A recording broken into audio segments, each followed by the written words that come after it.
Hello, I'm John Weiler with the Sovereign Passage Assembly, and this is our daily brief for December 6, 2018. Today we're going to conclude with our portion of the Torah, our daily study of Parsha Vayishlach, meaning "and he sent." The reading is Bere'shiyth, or Genesis, chapter 32, verse 4 to chapter 36, verse 43. And today we're going to focus on chapter 35. So let's go ahead and get started. And I ask that as you're hearing his word, have yours with you so you can follow along. That way you're hearing and reading it at the same time. That helps it resonate a little bit further within us. Okay, so chapter 35, and Elohim said to Yaakov, "Arise, go up to Beit El, and dwell there. Make there an altar unto Elohim, that appeared unto you when you fled from the face of Esau your brother." Then Yaakov said unto his household, and to all that were with him, "Put away the strange Elohai that are among you, and be clean, and change your garments. And let us arise, and go up to Beit El. And I will make there an altar unto Elohim, who answered me in the day of my distress, and was with me in the way which I went." And they gave unto Yaakov all their strange Elohai, which were in their hand, and all their earrings, which were in their ears. And Yaakov hid them under the oak which was by Shechem. And they journeyed, and the terror of Elohim was upon the cities that were round about them, and they did not pursue after the sons of Yaakov, which was from the what we read about yesterday. So Yaakov came to Luz, which is in the land of Canaan, that is Beit El, he and all the people that were with him. And he built there an altar, and called the place El Beit El, because there Elohim appeared unto him, when he fled from the face of his brother. But Deborah, Rivka's nurse, died, and she was buried beneath Beit El under the oak. And the name of it was called Alon Bakuth. And Elohim appeared unto Yaakov again, when he came out of Padam Aram, and blessed him. And Elohim said unto him, "Your name is Yaakov, your name shall not be called any more Yaakov, but Yasharel shall be your name." And he called his name Yasharel. And Elohim said unto him, "I am El Shaddai, be fruitful and multiply. A nation and a company of nations shall be of you, and kings shall come out of your loins. And the land which I gave Abraham and Yitzhak, to you I will give it, and to your seed after you will I give the land." And Elohim went up from him in the place where he talked with him. And Yaakov set up a pillar in the place where he talked with him, even a pillar of stone. And he poured a drink offering thereon, and he poured oil thereon. And Yaakov called the name of the place where Elohim spoke with him Beit El. And they journeyed from Beit El and there was but a little way to come to Ephrath, and Rachel travailed, and she had hard labor. And it came to pass, when she was in hard labor, that the midwife said unto her, "Fear not, you shall have this son also." And it came to pass, as her soul was departing, for she died, that she called his name Ben-Oni, but his father called him Benjamin. And Rachel died, and was buried in the way to Ephrath, which is Bethlehem. And Yaakov set a pillar upon her grave, that is the pillar of Rachel's grave unto this day. And Yasharel journeyed and spread his tent beyond Migdal Eder. And it came to pass, when Yasharel dwelt in that land, that Reuben went and lay with Bilhah, his father's concubine, and Yasharel heard it. Now the sons of Yaakov were 12. The sons of Leah are Reuben, Yaakov's firstborn, Shimon, and Levi, and Yehudah, and Issachar, and Zebulun. The sons of Rachel, Yosef, and Benjamin. The sons of Bilhah, Rachel's handmaid, Dan, and Naphtali. And the sons of Zilpah, Leah's handmaid, Gad, and Asher. These are the sons of Yaakov, which were born to him in Padan Aram. And Yaakov came unto Yitzchak, his father, unto Mamre, unto Kiriath Arba, which is Hebron, where Abraham and Yitzchak sojourned. And the days of Yitzchak were 180 years. And Yitzchak gave up his ruach and died, and was gathered unto his people, being old and full of days. And his sons Esau and Yaakov buried him. Okay, so let's go back to the beginning of that chapter. The sons Shimon and Levi had just done a terrible thing and killed everybody in Shechem, killed all the males in Shechem, and took everything of theirs, of the people there, to include the women and the little ones. Terrible. And Yaakov was worried that the rest of the nations were going to gather against him for that. And there's no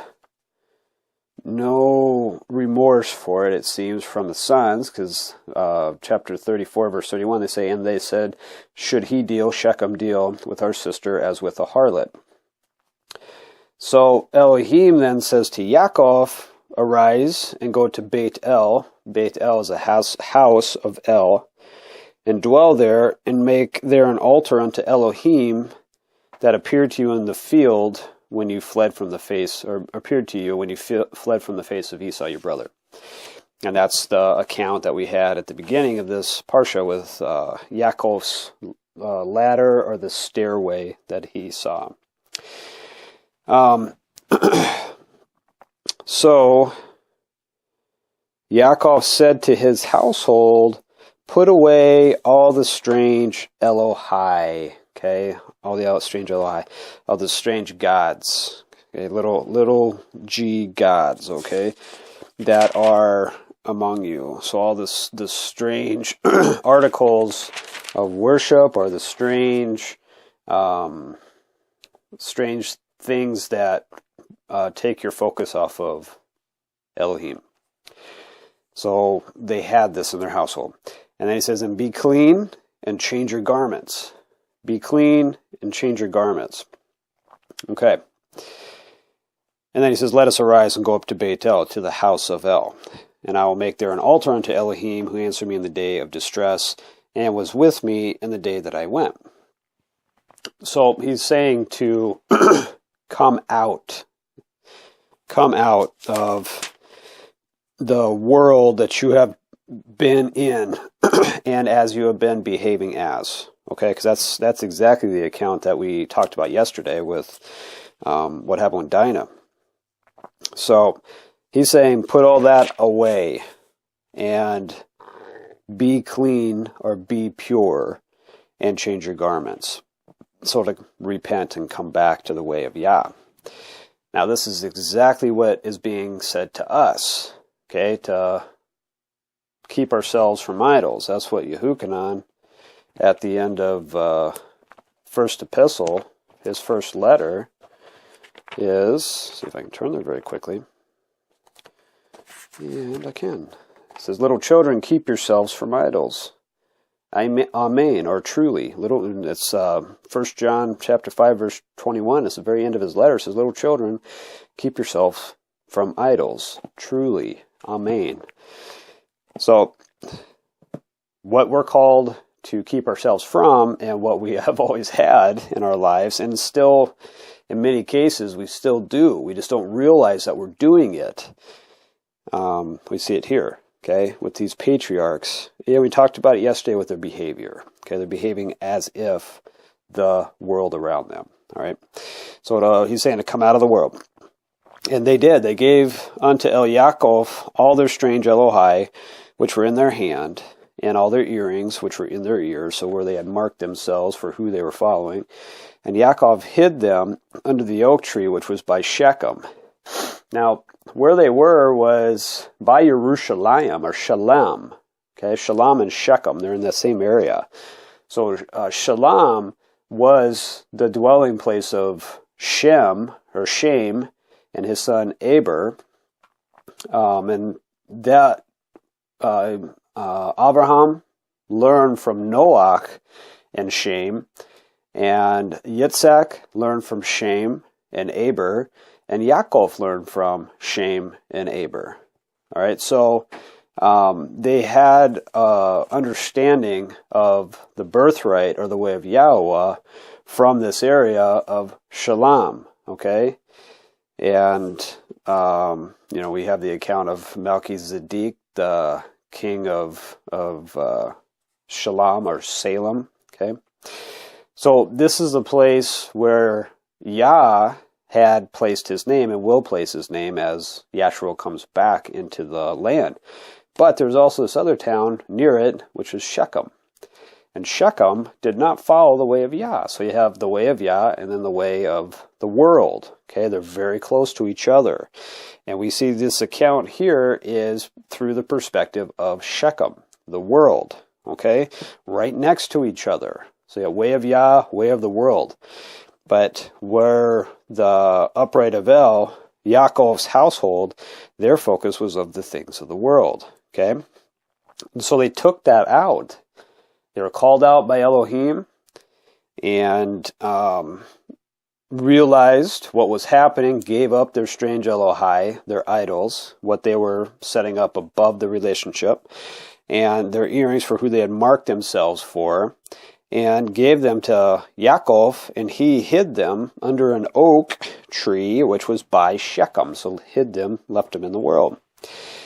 And they journeyed, and the terror of Elohim was upon the cities that were round about them, and they did not pursue the sons of Yaakov. So Elohim, because of their actions hearkening to the word of Elohim, they prevailed. Okay, he saved them. So Yaakov came to Luz in Canaan, and it's Bethel. So Bethel and Luz, they're in the same spot. And all the people that were with him, and he built an altar there. Okay, so he knows how to do these things. This is the birthright that's been passed from Adam all the way down now to Yaakov. And the word that we have here that we transliterate from to altar, it's a place where a slaughter occurs, okay, where something is given in the place of others. So the blood of, in this case, what Yah accepts for the consequence of the breaking of the relationship, which is death, it's the blood of animals. So Yaakov knew to do this, okay, he knows to do these things. And it reiterates, Torah reiterates, saying that this, he called the place El Bethel, because Elohim appeared unto him when he fled from the face of his brother. And then Deborah, Rivka's nurse, dies, and she's buried under Bethel, the house of El, under an oak. And the name of it was called Alon Bakuth, and that means oak of weeping. And that's Strong's H439. But where did Deborah come from? We don't have an account of Deborah joining their group. That's his mom's nurse, okay? Rivka, nurse, that's been with her whole life. So we do have an account of the angels of Elohim meeting Yaakov in chapter 32. At the beginning it says, Yaakov went on his way and the angels of Elohim met him. And when Yaakov saw them, he said, this is Elohim's host. And he called the name of that place Machanaim. Okay, we talked about angels. Angels are just messengers. That's malak is the word, and that means messengers. So it's very possible that she joined their group there. The account of Yashar, she actually, in the book of the upright, Yashar, she actually comes down, or up to Padam Aram. What did I say with up? But to the direction of Padam Aram. And she's the one that says, hey, Esau, come back home now. Esau is not, his anger has, your mom sent me up here, his anger subsided. And that's when he asks Lavan to leave. He says, give me my stuff. And Lavan says, no, stay with me. And he works for them for another 6 years. So that's the account there that Deborah comes into their group many, many years before they even come back to Canaan. and she stays, and everybody, the group that comes up with her, goes back. But regardless of where and how, okay, we don't have that account in Torah, but we have the account in Torah where the host or the camp of angels or malak or messengers meet Yaakov at the border of Canaan, is what it seems like, okay, by Galad anyways. So she ends up in the group, and then she dies. Okay, so she had been living with Yaakov and staying with him this entire time. And she's buried under the oak of weeping at Beit El, at the house of El. And Elohim appeared unto El Yaakov again when he came out of Padam Aram and blessed him. And he says, your name is Yaakov. Your name shall not be called any more Yaakov, but Yasharel, the upright of El, shall be your name. And he called his name Yasharel. And Elohim, and this is because he has prevailed, all right? And in this case, it's always through Elohim. We prevail only through Elohim. Because we learn that he has been calling to us since the foundation of the world through YAHUSHA HA'MASHIACH. And we have been chosen since the foundation of the world through YAHUSHA HA'MASHIACH. So we prevail out of this life now because of the Spirit of Elohim, because he's opened our ears and our eyes. So we look at where Yahusha's healing. He heals the blind to where they can see and see the way of Yah, all right, see the way of life, to go and sin no more. Heals the lame so they can get up and walk and be fruitful, all right, to become a worker now and to go and sin no more. He heals the deaf, okay, and the mute, and casts out the unclean ruachoth, unclean spirits that are within, that are prohibiting us from life, okay? But that's the healing. Healing for the nations is YAHUSHA HA'MASHIACH, who's the completeness or the fullness of the Torah, or the way of YAHUAH. All right? So his word is what sanctifies us. They were called out of the world and said to make clean. YAHUSHA tells us through his prayer to YAHUAH for our protection, okay, for our direction, who he is and who we are, to be Yachad, or one with Yah, that we are sanctified through the truth. Your word is truth. So we are made clean here, like they are asked to be clean. We are made clean, are sanctified, are pure through the word of Yah. Okay, so that's our immersion in the water, the word of Yah, which then allows our immersion of fire through the name of YAHUSHA HA'MASHIACH, for the Ruach HaKodesh, the Holy Spirit, to dwell with us to where we can be Yachad, our beloved one, together. Okay, we can cleave to Yah. So, here, with them coming out of the world, it's the same conversation that's occurring here. And we are only delivered by Elohim. They were delivered by Elohim as they left the country, because the terror of the nations were put on them. All right, doesn't mean what they did was right, okay, and that they didn't have to answer for what they did. All right, just like we have to answer for what we have done. For every careless word that comes out of our mouth, that's what we talked about yesterday. We kill with our words. All right, so every careless word that comes out of our mouth, Mashiach tells us that we're accountable for it. It means we got to be very careful. We got to guard our tongue. So, but we're still preserved by Elohim. Okay, preserved Yaakov many times, preserves us many times, okay? And Elohim went up from him in the place where he had talked with him. And Yaakov set up a pillar in the place where he talked with him, even a pillar of stone, and he poured a drink offering thereon. And then he poured oil thereon. Okay, so he anointed it, set it apart. And Yaakov had a drink offering. Okay, so we learned about that later in Vayikra. And Yaakov called the name of the place where Elohim spoke Beit El. So it's very important there that is signified as the house of El. Okay, that area. It's just north of Shalom or Yerushalayim. Okay. And they journey from Beit El, but then Rachel, who was pregnant, they're going to Ephrath, and Ephrath means fruitfulness. Okay, so they've come out of the world, and now they're going to a place, to the house of El, They stopped through the house of El, and now they're going to fruitfulness. Okay, Ephrath. So now they're going to be fruitful, just like we're called to be fruitful.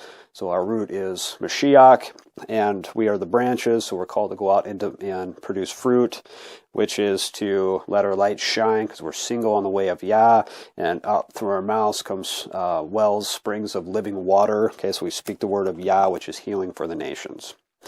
So they're going to a place called Ephrath, which is fruitfulness. And Raquel is in hard labor, and she ends up dying. Okay, but the midwife says, "Fear not, you shall have this son also." Okay, and that was the way that she named Yosef, and she said, YAHUAH, okay, it's back in chapter 30, verse 24, she said, after she called his name Yosef and said, "YAHUAH shall add to me another son." Okay, that's Bere'shiyth chapter 30, verse 24. Okay, it says after she had Yosef, and she called his name Yosef and said, "YAHUAH shall add to me another son." And then right here, verse 17, it says, "And it came to pass when she was in hard labor that the midwife said unto her, Fear not, you shall have this son also." Okay. And it came to pass, her soul was departing, for she was dying or died, and she called his name Ben-Oni, but his father called him Ben-Yamin. Ben-Oni means son of my sorrow, son of my sorrow, and that's Strong's H1126. And Ben-Yamin means son of the right hand, which is Strong's H1144. Okay, the right hand. And we see that later, can see that later with Yosef, okay, who is a Mashiach, all right, that delivers the world at that point as the right hand of Pharaoh, and through Elohim preserving them, sets up stores of food, okay? And that's something we're going to talk about here in the next couple of weeks, but son of the right hand is Ben-Yamin. Strong's, excuse me, Strong's H1144. Then Rachel dies and was buried on the way to fruitfulness, which is Beit Lachem, which is Bethlehem. Okay, she dies in Bethlehem. Bethlehem, or Beit Lachem, is house of bread. Okay, bread is also the word of Yah, and food for our Ruach, our spirit. That's Strong's H1035. Yaakov set up a pillar on her grave, and there's a pillar of Raquel's grave unto this day. All right, and what I would suggest to you too, because this is what we do during our Sabbath studies with our kids, is we look this stuff up on Google Maps, and if we have a like a video that has a virtual tour, we'll watch that. These are actual places, and these are actual things there, like the pillar of Raquel's grave. So, and we can go and visit those if we lived closer. If you live close, and you know what a wonderful gift that would be. But anyways, and we would probably put those up on the Sovereign Passage website here shortly, or as we continue on, getting some more of our information up there. So it builds a larger picture of where everybody's moving around, okay? Because it shows a picture of our path too, spiritual path that we move in, coming to seeking righteousness, and as we're coming to the knowledge of the truth. Okay, and Yahshua journeyed and spread out his tent beyond Migdal Eder, and that means Tower of the Flock, and that's Strong's H4029. And it came to pass when Yahshua dwelt in the land, Reuben went and lay with Bilhah. Okay, and it says his father's concubine here, but Reuben went and lay with Bilhah.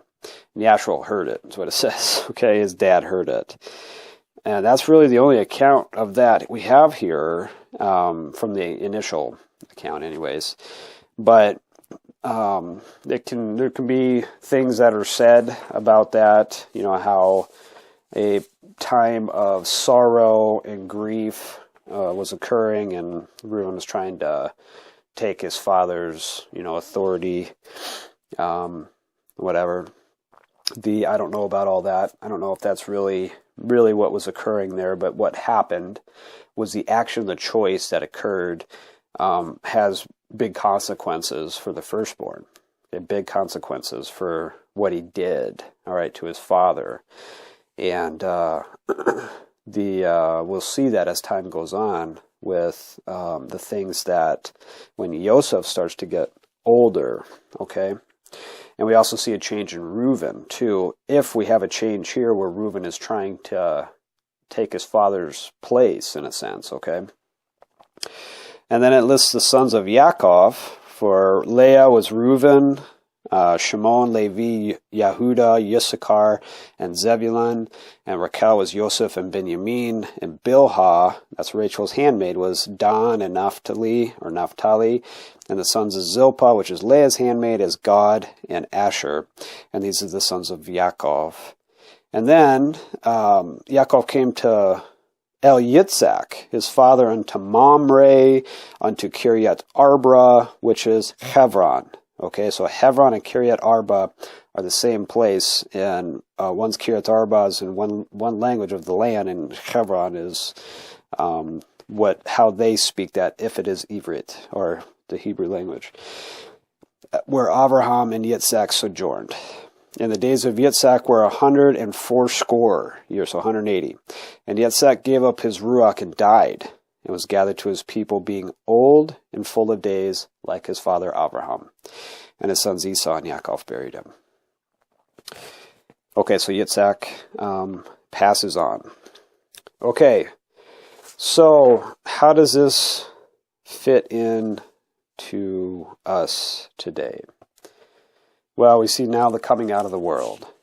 All right, so this account is about a struggle this entire time, okay, with man and Yaakov, okay? So Yaakov, or Esau, being the end of this world, and Yaakov being the beginning of the world to come. That's in 2 Esdras. That is true. The struggle that they had in the womb was the way of Yah against the way of man, right? It's the same struggle that we have. With the man that Yaakov was struggling with in the field before coming back to meet his brother Esau, he was struggling against the lust of the flesh, okay, in the darkness, the man. And the man will hinder us to where we are not upright. Okay, popped his thigh out. But he prevailed. Okay, seen the face of Elohim, it prevails, what he said. Seen the goodness of El, and face to face. So he's seen the goodness of Elohim and prevailed, the beginning of the life to come. Okay, so our struggle is that, the darkness and the light. All right, from the very beginning, let there be light, and the day and the night were echad, or the first day is what it says in Bere'shiyth 1. But the word is actually echad, which means one. So the day and the night were one. So the light and the dark were one. Okay? So we have that in us as human beings. We have the light, we have the potential for light, we have the potential for darkness. Okay, that's why Mashiach tells us to keep our eyes single on the way of Yah, so we have light. But if our eye is off that, then our light becomes darkness, and how deep is that darkness? So we have to pay attention there, because what happened here is just that with the household of Yaakov, to where when they were living outside of Shalom, which is the place of completeness, that Shalom is peace, or completeness, being complete, they were focused on Shechem, okay, which would be the dark. So they're just outside the light, but they were focusing or being around the dark. And because they were around the dark, that lust of the flesh, the children succumbed to that. Okay, so Dinah went out and wanted to hang out with the women of that area, the daughters of that land, and started to live like the women there. And they got entangled with something that ought not to have been done. Okay, that's what it says in chapter 34, verse 7. Okay, so this man had wrought folly in Yeshua in lying with Yaakov's daughter, which thing ought not to be done. And the reaction from that was death and destruction. And the Yasharel's reaction was death and destruction.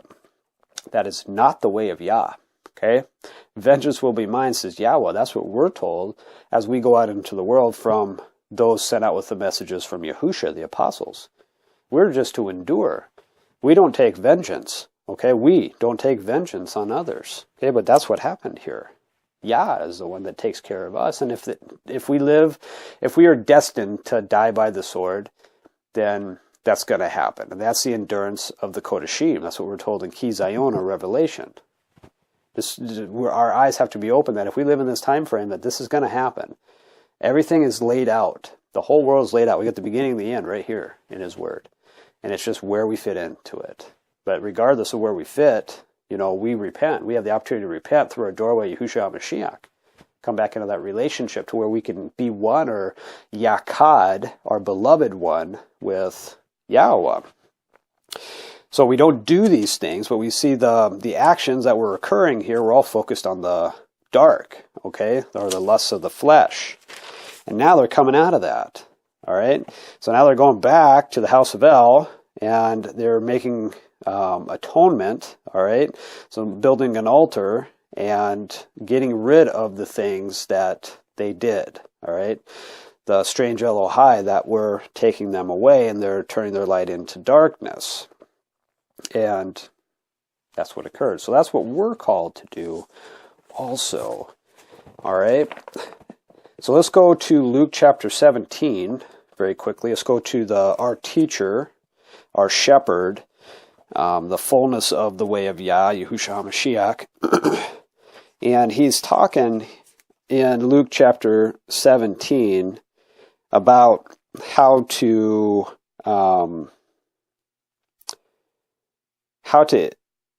integrate the way of Yah and how it heals us. And then once we're healed, you and I, once we're healed, what we are to be doing with that. Okay, because like for example, verse 11 through in chapter 17 through 19, it's the lepers. Okay, lepers. What's said here is the leopards, but we'll just go with that word. But they were sick or broken. Okay, so zerat is a physical reaction to a spiritual problem. Okay, but which most of our sicknesses are, or in fact, all of our sicknesses are. But it's specifically that, and this is the lepers. And he heals them. There's 10 of them. And they went and showed themselves to the Kohen as per the instructions given to Moshe. But then only one of them came back, okay, and glorified YAHUAH. And he says, well, what's there 10 of you? Where's the other 9? And there's only the one. And he says, arise and go your way. Your belief has made you whole. Okay, your belief has made you whole. Our belief is making us whole. Okay, our belief. We should be praying for help with our unbelief, because there's many things that we don't believe, even though we profess to believe it. Okay, that's something very important here, because if we say we're coming out of the world, then we give up the things. Our idols are money and the stuff that we worry about. Money, health, friends, family, stuff like that. We're called to give that up because we don't worry about that stuff. We're called to be fruitful now and go and be as in Ephrath, okay, the place of fruitfulness. We are to be in the place of fruitfulness. So we are to speak the words of YAHUAH, okay? But when we sit there and we're healed with the understanding, the knowledge that YAHUSHA is now our door to come back into that relationship, and we start to change our lives, but we're still hanging on to those idols. Job, career, worries, whatever that is. Then we are not complete yet, okay? And we still have a degree of unbelief, because our partner is the one that takes care of us. YAHUSHA tells us that YAHUAH knows what we need before we even ask it. Okay? He's going to be the one that takes care of us. You just need to get on the path and start becoming fruitful. So that's another part of our belief, okay? So he says, arise and go your way, your belief has made you whole. In verse 20, it says, when he was demanded of the Parashim, when the kingdom of YAHUAH should come, okay? Because this is also what we're focusing on now, is the kingdom of Yah. And he answered them and said, the kingdom of YAHUAH comes not with observation. Neither shall they say, lo here, or look here, or lo there. For behold, the kingdom of YAHUAH is within you. Behold, the kingdom of YAHUAH is within you. Well, what is within us? Is the kingdom of YAHUAH within you and me right now? I don't know. I don't know. Because I keep finding out things that I do that is turning my light into darkness. Didn't realize it. Or positions and places that I put myself in my days that cause my light to become darkness. I stop doing it, and I take steps to stay away from those situations, you know. And that's what we're called to do, because that's getting rid of our idols, all right? Just like the household of Yaakov. But it still happens. So is the kingdom of YAHUAH within us? Well, you know, I think that the best answer to that is to always remain humble and grateful, all right? Instead of saying the kingdom of YAHUAH is within us, we say, look at what a terrible sinner I am. Okay, like what YAHUSHA pointed out with the man that's in the synagogue who would put themselves up and elevate themselves. Look at how holy I am. Look at how, you know, how I follow the way of Yah. Then there's the other man there who looks upon himself and says, how terrible I am. How terrible I am. And how Yah looks upon the two different types of people. Because it is just so quickly that we can turn away from the way of Yah. We just look away just like that, real quick. And then all of a sudden our light is darkness. It is really very, very difficult to stay narrow, all right, or single on the way of Yah. But, lo, behold, the kingdom of YAHUAH is within you. Okay. Let's carry on with that very quickly, because there's a couple of very important points here, because he's talking about when the end is, okay, when Mashiach comes. Our time is always at hand, meaning that we can die at any moment, all right? We don't know when we're going to die. So we should always be prepared for that. We should always stay single in the way of Yah, because no matter what, we're going to die, all right? Either we see Mashiach coming, and what a wonderful thing when we're alive here, or it happens when we're asleep, and then he raises us if we are the one that are chosen, okay? If we have lived, though, if we have devoted our entirety to Yah, okay? But he says, and he said unto his Talmudim, his disciples, says, the day will come when ye shall desire to see one of the days of the son of Adam, and ye shall not see it. That is us. Can't wait to see one of the days of the sons of Adam, and ye shall not see it. And they shall say to you, see here, or see there, go not after them, nor follow them. So here he is. Look there. Go not after them, or follow them. For as the lightning that lightens out of one part unto heaven shines unto the other part unto heaven, so shall also the son of Adam be in his day. But first he must suffer many things, and be rejected of this nation. And as it was in the days of Noach, so shall it be in the days of the son of Adam, which is evil continually. Okay, their thoughts were evil continually. Evil is everything that is against or contrary to the way of YAHUAH. Okay, the way of YAHUAH. So we see that now. We have a global, entire world. I was thinking about this last night, is where are the Kodashim? There is a remnant always throughout the entire world, and we're part of it if we're coming out of the world and seeking righteousness through the knowledge of the truth. But where is the group together, the body of Mashiach, physically in this world? They are spread all over and very, very small compared to the population of the entire world. Very, very small. Evil continually on the thoughts of everybody. Okay? So, as it was in the days of Noach, so shall it be in the days of the son of Adam.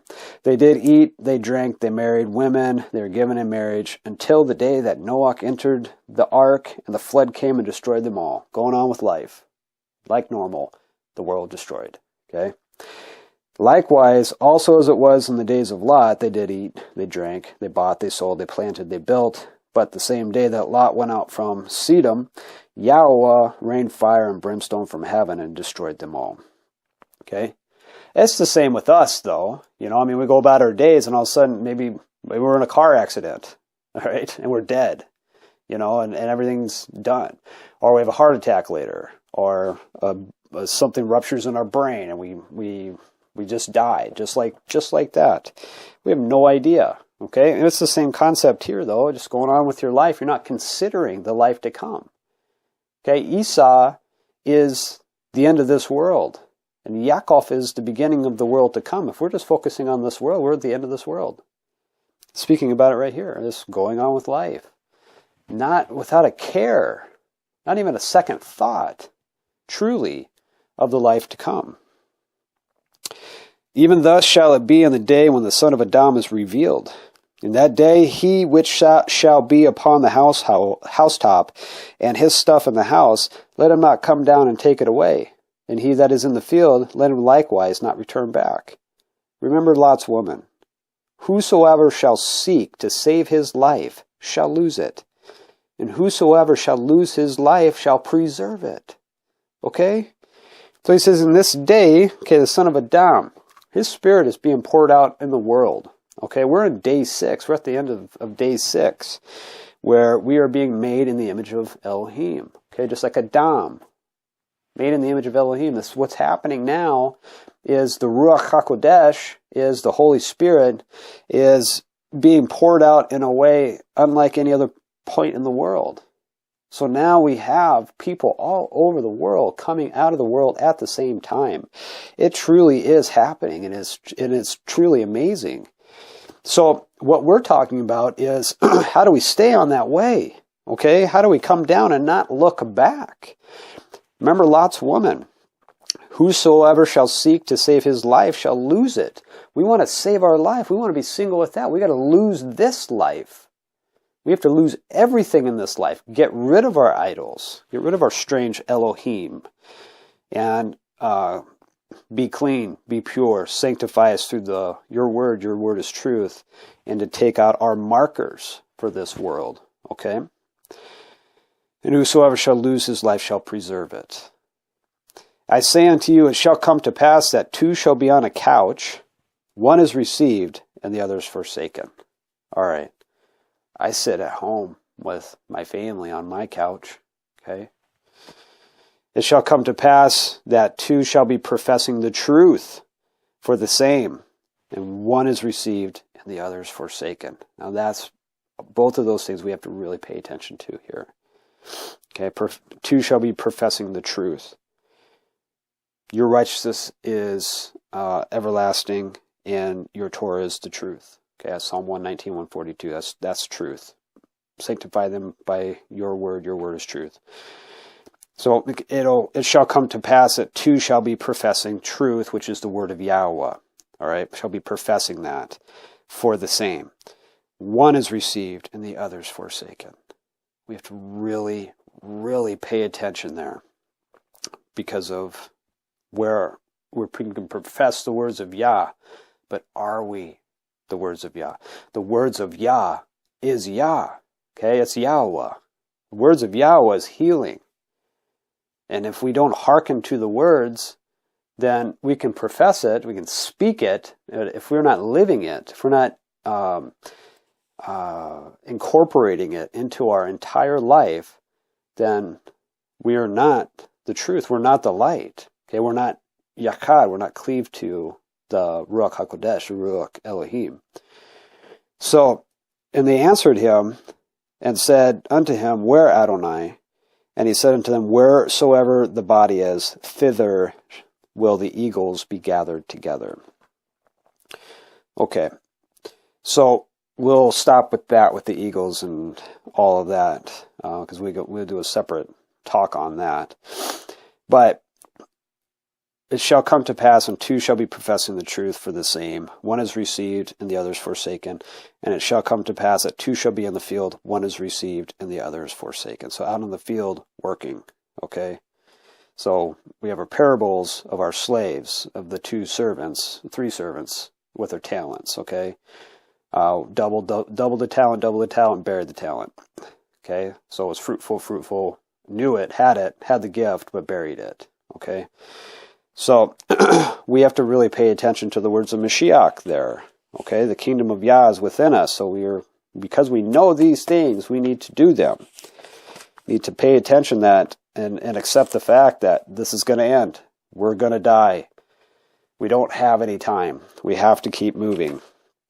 Okay, so let's go then. We'll finish up here with Matthew and Matthew. Let's go back to our teacher again in chapter 7. And let's bring a little bit further what we just discussed is, ask and it shall be given you, seek and you shall find, knock and it shall be opened unto you. For everyone that asks receives, and he that seeks finds, and to him that knocks it shall be opened. So we're to seek. These things that we pray for, we are praying for knowledge and understanding, which leads us to wisdom. Okay? That's what we should be praying for. We should be asking for that and seeking that through His Word. Not through the words of men, because the words of other human beings are death and destruction. That's what we talked about yesterday. His words are the words of life. It's healing for the nations. Knock and it, or seek and you shall find, and knock and it shall be opened unto you. The door is YAHUSHA HA'MASHIACH. Okay? So we profess YAHUSHA being the Mashiach, okay, the Messiah, and then we enter into our relationship to repent through our door. And he that seeks will find, and to him that knocks it shall be opened. Or what man is there of you whom if his son asks bread, will give him a stone, and if he asks a fish, will give him a serpent? If ye then, being evil, or contrary to Yah, know how to give good gifts unto your children, how much more shall your Father which is in heaven give good things to them that ask them? Therefore, all things whatsoever ye would ask that men should do for you, do ye even so to them. For this is the Torah and the prophets. So whatever you want done to you, you do to them. You do the other first, especially for what you ask Yah, forgiveness. If we can't forgive others, we don't receive forgiveness. If we want mercy, if we can't give mercy, we're not going to receive mercy. Verse 13, it says, enter ye in at the narrow gate, for wide is the gate and broad is the way that leads to destruction. And many there be which go in thereat. Because narrow is the gate, and troublesome is the way which leads to life, and few there that find it. Few there that find the way. Very, very, find the gate, and troublesome is the way which leads to life. He's saying it's very difficult. Very difficult. It's a struggle. We saw the struggle with Yaakov, with the man at night in the field. Elohim, he prevailed, and Elohim preserved him. We have to prevail over that man, okay? Over the lusts of the flesh, which keep us in the dark. And be single on the way of Yah. Can be focused on Yaakov, the beginning of the world to come. Yasharel, to be the upright of El. To walk in the ways of Yah, and walk as our Mashiach walked. Okay? Narrow is the gate, and troublesome is the way which leads to life. Two that are professing truth, one will be accepted, and the other will be forsaken. It's really hard. Really hard, and we have to absolutely understand this. Because if we don't, we're going to continue to slide right off that path until we're no longer on the path, but we're professing that we are. Or we just weren't on the path to begin with because we were not seeking. We're not asking and seeking and knocking. Okay? Verse 15 says, beware of false prophets which come to you in sheep's clothing, but inwardly are ravening wolves. Ye shall know them by their fruits. Do men gather grapes of thorns or figs of thistles? Even so, every good tree brings forth good fruit, but a corrupt tree brings forth evil fruit. A good tree cannot bring forth evil fruit, and neither can a corrupt tree bring forth good fruit. Every tree that brings not forth good fruit is hewn down and cast into the fire. Wherefore by their fruits ye shall know them. So if you have somebody that says it's okay to sin, to put it all on Jesus, because Jesus did it all for us, okay? False prophets, and they speak words that are friendly. They speak the words that We know. We may have spoken those words. We may have been the false prophets coming in the sheep clothing, and we were the wolves. Okay, we didn't realize it. We didn't realize the words that we were speaking were death and destruction. But that's what was happening. It said, do men gather grapes of thorns or figs of thistles? Every good tree brings forth good fruit, but a corrupt tree brings forth evil fruit. Evil is anything that's contrary to the words of Yah. Yah never says it's okay to sin. Sin is breaking the relationship. The whole point of the Mashiach is to allow us to come back into relationship. So to have somebody say, go ahead and keep breaking the relationship because Jesus died for you. That's false. It's not true. And we have it right here in His Word.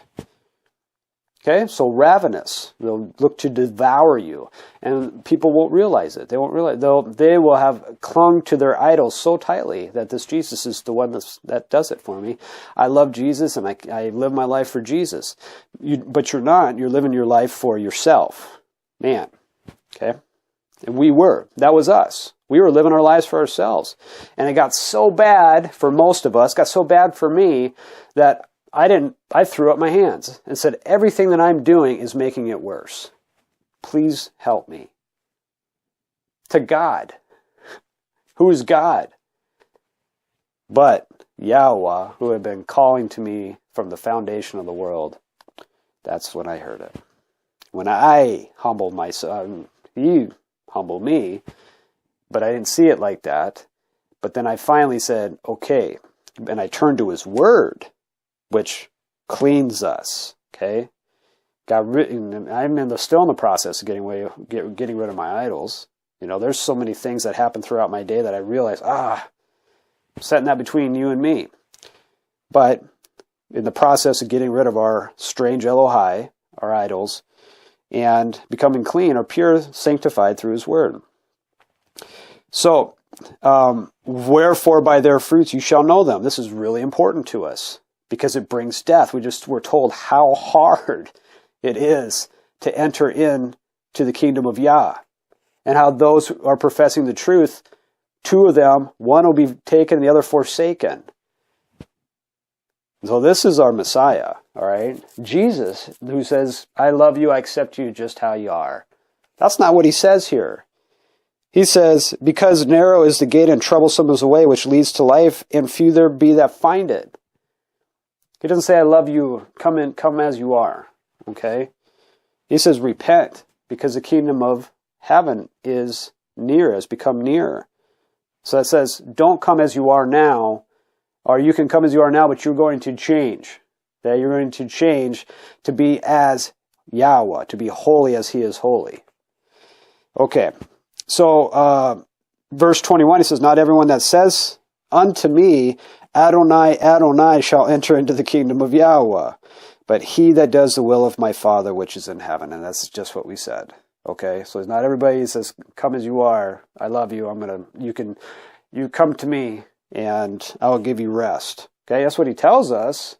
But He says here, not everyone that calls me Lord, Lord shall enter into the kingdom of YAHUAH, but he that does the will of my Father which is in heaven. And He tells us to be holy as He is holy. So we're to separate ourselves then from the world and stop sinning. Okay.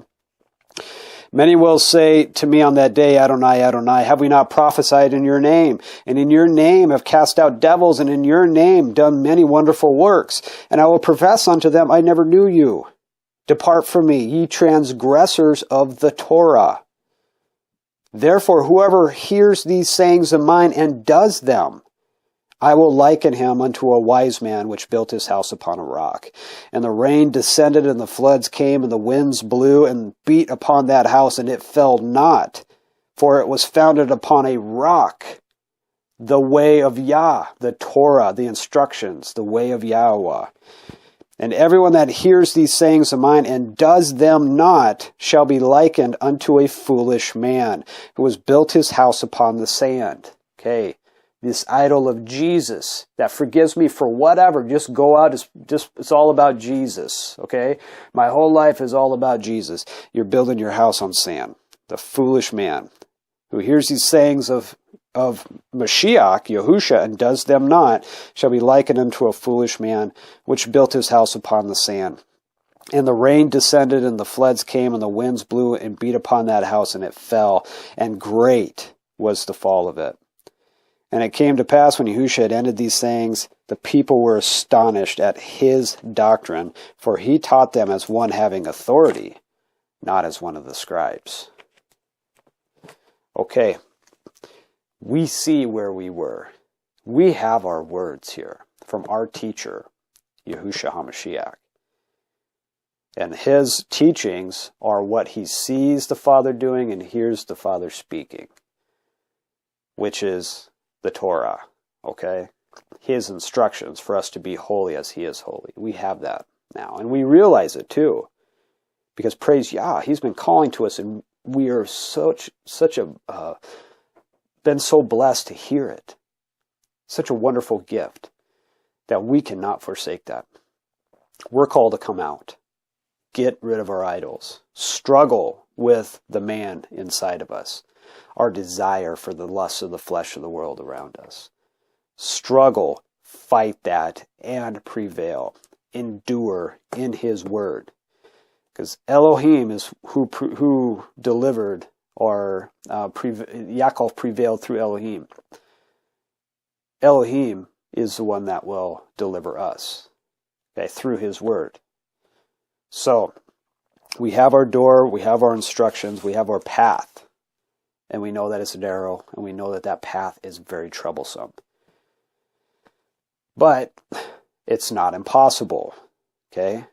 Because with man, things are impossible. But with Elohim, nothing is impossible. So we cleave to Elohim. And then we become Yakad, our beloved sons. And then life is not as hard anymore. Okay, I still see things that I'm doing that I need to get away from. But they're not as they were 2 years ago, a year ago, heck, even 6 months ago. Life is easier. Because as time goes on and we as people start to draw nearer and even closer and internalize and change the things spiritually first, our perspective and outlook on our moments and our world around us, then we start to, it's not so hard anymore, because we look at something like, no, we're not going to do that. No, I understand that this is going to break the relationship, and I can feel the relationship now. I can feel it in a way I've never felt it before. Feel it in a way I didn't feel it yesterday. It feels different today because I've drawn even nearer to him. Praise YAHUAH. So, it is not always such a struggle. It gets easier as we draw nearer to Elohim, to YAHUAH, through his word. But the threat is always there that we look away. And we have to absolutely get away from us those things that cause us to look away and turn our light into darkness. Okay, we're going to end our week here with Parsha Vayishlach. Chapter 36 is the generations of Esau. And I'm going to do up a written article on the generations of Esau as they lay out historically through the word, and if we can find, if I can find the like the historical account through human beings to put them side by side, put that up on the Sovereign Passage website. Okay, but read through that because it's very interesting, and note how many times that it points out that Esau is Edom. Okay, Esau is man. So it's very important for us. That's something that we have to get into our minds what the whole point of this Parsha is about. It's our struggle. His Yaakov, the world to come. Esau, the end of this world, is our struggle to stay out of this world. Okay, so I hope that this has blessed you as this blessed me, and has given this whole week, has given me a whole different perspective on my life and the world around me. Praise YAHUAH. All right, so have a wonderful Sabbath, and we will be back here the beginning of next week with our studies again, with our daily briefs of the next week's portions of the Torah. Thank you.